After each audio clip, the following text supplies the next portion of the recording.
Hi everyone, it's Jenny from Little Messy Learners. So here's our second activity. This is what we're using the coloured rice for.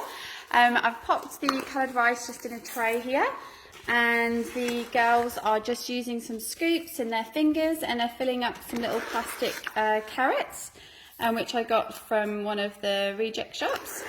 And they're having loads of fun. This is a really good fine motor skill activity for your kids to do. It's even good for your little babies as well. Even if they can't actually fill up the cups, they can have a little play in the rice using their hands.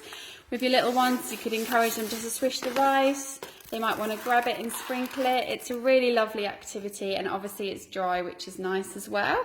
Is that all filled up, Charlotte? Yeah. Yeah, wow, good job.